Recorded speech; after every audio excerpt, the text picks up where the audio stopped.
નમસ્કાર વિદ્યાર્થી મિત્રો, કેમ છો? મજામાં ને? સરસ, વેરી ગુડ. તમે બધા યુટ્યુબના માધ્યમથી આપણો અભ્યાસક્રમ છે એ નિહાળો છો, તમે અભ્યાસ કરો છો. જો તમે આ ચેનલને હજુ સુધી પણ સબસ્ક્રાઈબ ન કરી હોય તો પ્લીઝ સૌથી પહેલાં તમે નીચે લાલ બટન જે સબસ્ક્રાઈબનું લખેલું છે ત્યાં તમે પહેલાં સબસ્ક્રાઈબ કરી દો અને બાજુમાં જે બેલનું આઇકન છે ત્યાં પણ તમે એને ટીક કરો. તો વિદ્યાર્થી મિત્રો, એના કારણે તમને જે નવા અપલોડ થતા વિડીયો છે એ સૌથી પહેલાં તમને મળતા રહે અને તમે તમારો અભ્યાસ છે એ તમે કરી શકો. તો આજે આપણે ધોરણ 8ની અંદર વિષય વિજ્ઞાન એમાં પ્રકરણ નંબર 7 આપણે શરૂ છે કે વનસ્પતિ તેમજ પ્રાણીઓનું રક્ષણ. વનસ્પતિ અને પ્રાણીઓનું રક્ષણ કરવા માટે કેવા પ્રયત્નો કરવા જોઈએ અને રક્ષણ આપણે શા માટે કરવું જોઈએ એના વિશે થોડીક આપણે ચર્ચા કરવાની છે. ગયા લેક્ચરની અંદર આપણે અભ્યાસ કરી ગયા કે ભાઈ વન નાબૂદી, તમે જો આપણે ખબર જ છે કે મોટા પાયે જંગલો છે એને કાપવામાં આવે છે, એટલે કે વન નાબૂદીના કારણો અને એ વન નાબૂદી જો કરવામાં આવે તો એની જે દૂરોગામી અસરો છે, એની જે પૃથ્વી ઉપર કઈ કઈ અસરો થાય છે, વાતાવરણમાં કઈ અસર થાય છે, એના પરિણામો કયા ભોગવવા પડશે, એના વિશે આપણે વિગતે ગયા લેક્ચરની અંદર ચર્ચા કરવામાં આવી હતી. આપણે આજે આ લેક્ચરની અંદર વન્ય તેમજ વન્યજીવનનું સંરક્ષણ એટલે કે વન્ય એટલે કે વન અને વન્યજીવ એટલે કે વનની અંદર રહેતા જે જીવો છે એમનું સંરક્ષણ એટલે કે બચાવ છે એ કેવી રીતે આપણે કરી શકીએ છીએ એના વિશે આપણે અભ્યાસ કરવાનો છે.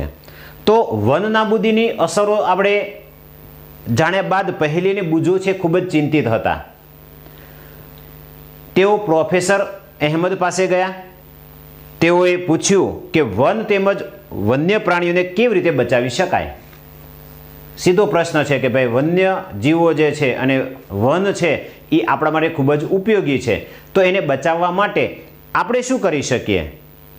તો પ્રોફેસર અહેમદે પહેલી બુજો તેમજ તેમના સહાધ્યાયીઓ માટે જૈવાવરણ સુરક્ષિત ક્ષેત્રની મુલાકાત માટેનું આયોજન કર્યું. હવે જ્યારે એ મુલાકાત કરે છે ત્યારે એમને રૂબરૂ ખબર પડે, એટલે કે જૈવાવરણ આરક્ષિત પ્રદેશો કે વન્યજીવનું સંરક્ષણ છે એ કેવી રીતે કરવામાં આવતું હોય છે. એના માટે તેઓએ પંચમઢી જૈવાવરણ સુરક્ષિત ક્ષેત્રની પસંદગી કરી. તો બુજો અને પહેલી છે એ પ્રોફેસર અહેમદ સાથે પંચમઢી જે જૈવાવરણ આરક્ષિત પ્રદેશ છે એ જગ્યાએ મુલાકાત જવાનું ગોઠવ્યું છે. અને પ્રોફેસર અહેમદ છે જાણતા હતા કે આ ક્ષેત્રની વનસ્પતિઓ અને જે પ્રાણીઓ છે એ ઉપરી હિમાલયની જે શૃંખલાઓ તેમજ નીચાણવાળા પશ્ચિમ ઘાટ વિસ્તારના પ્રાણીઓ તેમજ વનસ્પતિઓને સમાન છે. એટલે પંચમઢીની અંદર જ્યારે એ મુલાકાત કરે છે ત્યારે એમને ખબર છે કે આ જે વનસ્પતિ અને વન્યજીવો છે એ કયાના સરખામાં જોવા મળે છે, તો હિમાલયની શૃંખલાઓ અને વનસ્પતિઓ છે એને જેવી જોવા મળે છે. પ્રોફેસર અહેમદને વિશ્વાસ હતો કે આ ક્ષેત્રની વિવિધતા અલગ જ પ્રકારની છે. તેઓ વન કર્મચારી શ્રી માધવજીને જૈવાવરણ સંરક્ષિત ક્ષેત્રમાં વિદ્યાર્થીઓનું માર્ગદર્શન કરવા માટે કહેવામાં આવે છે. તો આ તેઓએ જણાવ્યું કે જૈવિક મહત્વ ધરાવતા જે ક્ષેત્રો છે, આપણે જે જૈવિક મહત્વ ધરાવતા જે ક્ષેત્રો છે એ ક્ષેત્રોનો સંરક્ષણ એટલે કે બચાવ એ આપણી રાષ્ટ્રીય પરંપરાનો એક ભાગ છે.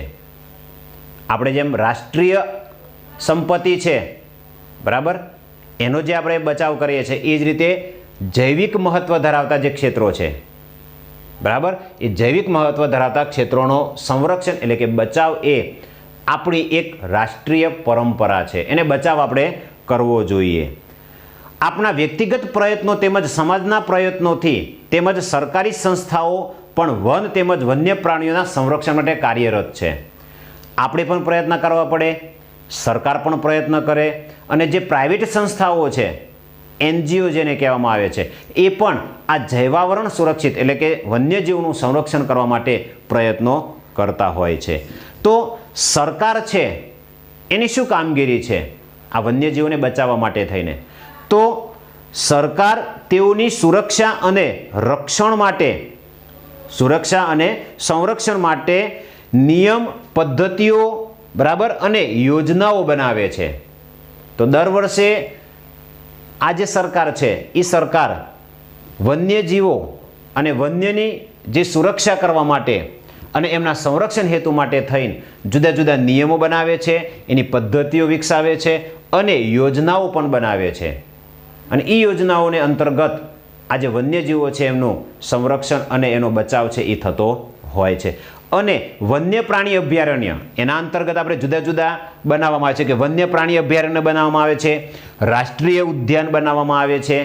આ યોજનાઓ છે બધી, બરાબર. પછી જૈવાવરણ સુરક્ષિત ક્ષેત્ર છે એ બધા બનાવવામાં આવે છે, જેની અંદર વનસ્પતિ અને પ્રાણીઓ છે એ માટે સંરક્ષિત અને સુરક્ષિત ક્ષેત્ર છે. તો આ બધા સરકારે બનાવેલા જુદા જુદા ક્ષેત્રો છે કે જેની અંદર જે વન્ય એટલે કે વનસ્પતિઓ અને પ્રાણીઓ છે એ આ જગ્યાએ સુરક્ષિત રહી શકે છે. વનસ્પતિઓ અને પ્રાણીઓ અને તેમના નિવાસોને સંરક્ષણ માટે તેમને સુરક્ષિત ક્ષેત્ર જાહેર કરવામાં આવે છે.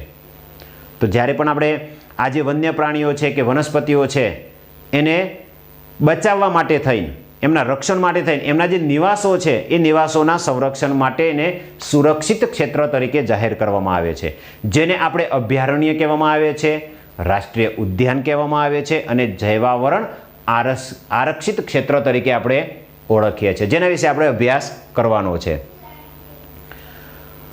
દાખલા તરીકે વૃક્ષારોપણ.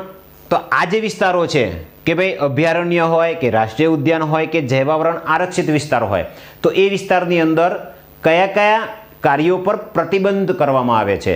તો પહેલું તો ભાઈ વૃક્ષારોપણની, પછી ખેતી, ચરવું, વૃક્ષોની કાપણી, શિકાર, ચામડું પ્રાપ્ત કરવા માટેનો શિકાર, આ બધા જ આ ક્ષેત્રોમાં પ્રતિબંધ હોય છે. એટલે કોઈએ એ કાર્ય માટે થઈને એની અંદર પ્રવેશવાનું હોતું નથી. તો અભયારણ્ય એટલે શું? આપણને પરીક્ષાની અંદર પૂછાય કે અભયારણ્ય કોને કહેવાય? તો અભયારણ્ય એ એવો વિસ્તાર છે કે જ્યાં પ્રાણીઓ તેમજ તેના નિવાસ કોઈ પણ પ્રકારના ખલેલથી સુરક્ષિત હોય.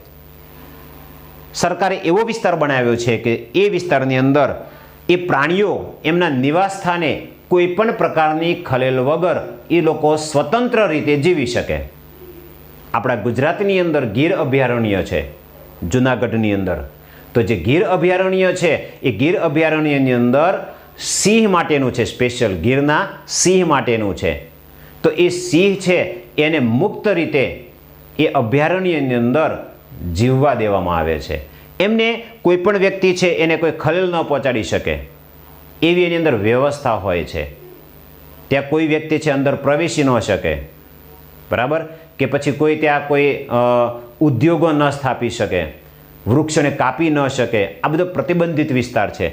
તો અભયારણ્ય એટલે કે એ એવો વિસ્તાર કે જ્યાં પ્રાણીઓ તેમજ તેમના નિવાસ એ કોઈપણ પ્રકારના ખલેલથી સુરક્ષિત હોય છે, જેને આપણે અભયારણ્ય કહેવામાં આવે છે. તો વિદ્યાર્થી મિત્રો, પરીક્ષાની અંદર અભયારણ્ય એટલે શું આપણે પૂછાય છે, તો તમે તમારી ભાષામાં પણ આપણે રજૂ કરી શકીએ કે ભાઈ એવો વિસ્તાર કે જ્યાં પ્રાણીઓ અને પોતાનું નિવાસ સ્થાન છે એ કોઈ પણ ખલેલ વગર સુરક્ષિત રહી શકે એવા વિસ્તારને આપણે અભયારણ્ય તરીકે ઓળખવામાં આવે છે.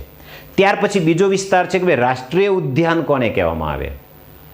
તો વન્ય પ્રાણીઓ માટે આરક્ષિત ક્ષેત્ર જ્યાં તે સ્વતંત્ર રૂપે નિવાસ તેમજ પ્રાકૃતિક સંસાધનોનો ઉપયોગ કરી શકે. અભયારણ્ય જેવું જ છે પણ થોડોક ફેરફાર છે કે એ આરક્ષિત ક્ષેત્ર છે કે જ્યાં જે પ્રાણીઓ છે એ પોતે સ્વતંત્ર રીતે પોતાના નિવાસસ્થાનની અંદર જે કુદરતી સંસાધનો છે, કુદરતી રીતે જે વનસ્પતિ હોય કે કુદરતી પ્રાણીઓ હોય એનો કુદરતી રીતે ઉપયોગ કરી શકે એવો જે વિસ્તાર હોય છે એ વિસ્તારને રાષ્ટ્રીય ઉદ્યાન તરીકે જાહેર કરવામાં આવે છે. ત્યાર પછી જૈવાવરણ આરક્ષિત વિસ્તાર કોને કહેવાય? તો વન્ય સજીવો, તો કે જૈવાવરણ આરક્ષિત વિસ્તારમાં શું હોય? તો વન્ય સજીવો, જે વનની અંદર જંગલની અંદર રહેતા જે સજીવો છે, વનસ્પતિઓ તેમજ પ્રાણીઓ. જો વન્ય સજીવો, વનસ્પતિઓ તેમજ પ્રાણીઓ અને તે વિસ્તારના આદિવાસીઓ, કારણ કે જંગલની અંદર છે આદિવાસી પણ રહેતા હોય છે, તો આદિવાસી પણ એક આપણી અમૂલ્ય ધરોહર છે. એ એટલા માટે કે આદિવાસી છે એ પોતે પોતાની રીતે મુક્ત રીતે જીવન જીવતા હોય છે, તો એમને એમની રીતે જીવવા માટેનો આખો એક વિસ્તાર છે જૈવાવરણ આરક્ષિત વિસ્તાર. બરાબર, એટલે કે આદિવાસીઓના પારંપરિક રીતે જીવન પર્યાય હેતુ માટે વિશાળ સુરક્ષિત વિસ્તાર, જેને જૈવાવરણ આરક્ષિત વિસ્તાર કહેવામાં આવે છે. તો વિદ્યાર્થી મિત્રો, જૈવાવરણ આરક્ષિત વિસ્તારની અંદર આખો એક મોટો વિસ્તાર એવો હોય છે કે જ્યાં આદિવાસી છે એ પોતાની રીતે મુક્ત રીતે જીવન જીવી શકે છે. એને પ્રાણીનો શિકાર કરવો તો પણ કરી શકે છે, કારણ કે એ એક પરંપરા છે એમની.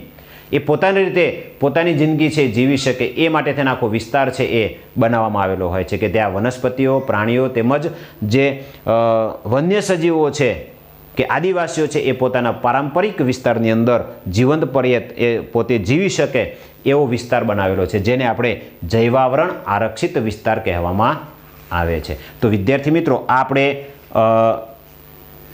3 વસ્તુ આપણે જોયો કે ભાઈ અભયારણ્ય, રાષ્ટ્રીય ઉદ્યાન અને જૈવાવરણ આરક્ષિત વિસ્તાર. આ જે વિસ્તારો જે છે એ વન્યજીવોના સંરક્ષણ માટે, વન્ય અને વન્યજીવોના સંરક્ષણ માટે બનાવેલા જે ઉદ્યાનો, અભયારણ્ય અને જૈવ આરક્ષણ વિસ્તાર જોવા મળે છે આપણને. આપણા જિલ્લાની અંદર, એટલે કે તમારા જિલ્લામાં રાજ્ય તેમજ દેશના રાષ્ટ્રીય ઉદ્યાનો છે, વન્ય પ્રાણીઓ છે, એ અહીંયા તમારા કોષ્ટકની અંદર તમારે લખવાનું હોય છે. તો આપણા ગુજરાતની જો વાત કરવામાં આવે તો ગુજરાતની અંદર ગીર અભયારણ્ય આવેલું છે, જે સિંહ માટે આરક્ષિત કરવામાં આવેલું હોય છે. તો એ પણ તમે લખી શકો છો. હવે જૈવ આરક્ષણ વિસ્તાર કોને કહેવાય એના વિશે થોડુંક આપણે વિશેષમાં જોઈએ. પ્રોફેસર અહમદે તેમજ માધવજીની સાથે વિદ્યાર્થીઓએ જૈવ આરક્ષણ વિસ્તારમાં પ્રવેશ કર્યો. હવે માધવજીએ સમજાવ્યું કે જૈવ વિસ્તારના રક્ષણ માટે જૈવ આરક્ષણ વિસ્તાર બનાવવામાં આવ્યું છે. આખો જે જૈવિક વિસ્તાર છે એ વિસ્તારના રક્ષણ માટે જે વિસ્તાર બનાવવામાં આવેલો છે ને જૈવ આરક્ષણ વિસ્તાર બનાવવામાં આવે છે. જેમ કે તમે જાણો છો કે જૈવ વિવિધતા એટલે કોઈપણ ક્ષેત્રમાં જોવા મળતી બધી જ વનસ્પતિઓ. એક એવું ક્ષેત્ર છે કે જ્યાં આપણને બધા જ પ્રકારની વનસ્પતિઓ, પ્રાણીઓ અને સૂક્ષ્મજીવોની વિભિન્ન પ્રજાતિઓ, કોઈપણ ક્ષેત્રનો જૈવ આરક્ષિત વિસ્તાર તે ક્ષેત્રની જૈવ વિવિધતા તેમજ સંસ્કૃતિને જાળવી રાખવામાં સહાયક છે. તો અહીંયા આપણે જોઈએ તો આદિવાસીની જે સંસ્કૃતિઓ છે એને જાળવી રાખવા માટેનો એક આ જૈવાવરણ આરક્ષિત વિસ્તાર હોય છે.